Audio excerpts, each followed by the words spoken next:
Hi guys, Dr. Seti here, the weight loss therapist.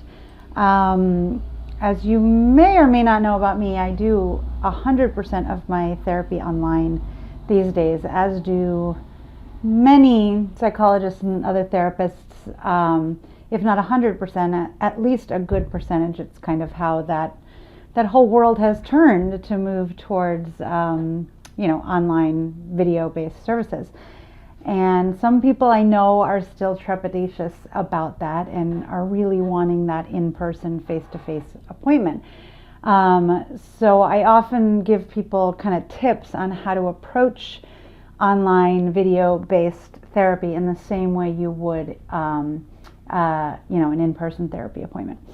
And I just thought I'd share some of those for anybody who may be thinking about it, but again, maybe a little bit trepidatious. And my first recommendation is that, again, you treat it exactly like you would an in-person appointment, right?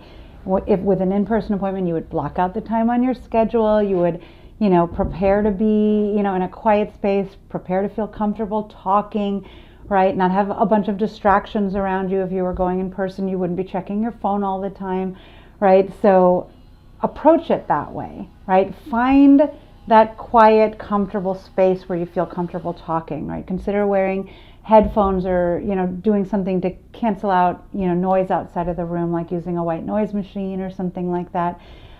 Prepare for your session ahead of time by jotting down some notes.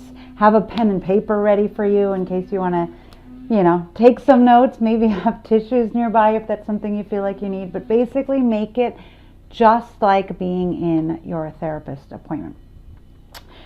And a quick note on that, almost every video device, whether it be Zoom or Doxy or any other place where you're doing video therapy or on video, you always kind of see the person you're talking to, and then there's like a thing on the side or the corner or something where you see your own video image.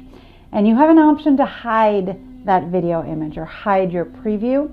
And I always suggest people do that because, again, if you were sitting in my office, you wouldn't be looking in a mirror the whole time and fixing your hair or doing all these other things. And it can be a big distraction and kind of pull you away from what's going on.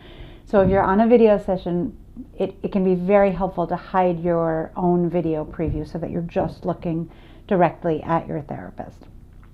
The other thing you can do is get rid of your phone. Instead of having your phone just sitting right next to you wherever you're doing your session, put it away, mute it, have that not be a distraction.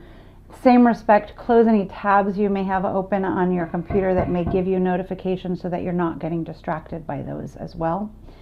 And make sure you have good internet connection, which sounds silly, but try and be close to your router. Try and limit any issues. If you can plug directly in with an Ethernet cable, that might be great. Maybe you ask, other members of the household not to be using computers or video games or things like that that may be sucking up bandwidth during your session. Close all your other browser tabs that may be sucking up bandwidth during your sessions. But anything you can to make your internet better is good. And then again, if people in the household are a distraction, even if you're in a private space with the door closed, if you're concerned about being heard, then maybe that's not the best environment for you. Maybe it's better to take your tablet or your laptop or whatever it is and do it in your car where you feel safe to talk. Or maybe it's best to ask, your other household members to leave the house while you have your session, right? But anything you can do to minimize these distractions, and again, treat it like the same way you would treat an in-person therapy session. They're all going to give you a much more positive experience. And online therapy can be wonderfully convenient and also a very, very effective tool if you treat it as important and prioritize it in the same way you would an in-person therapy session. So I hope that is helpful, and I will see you here later.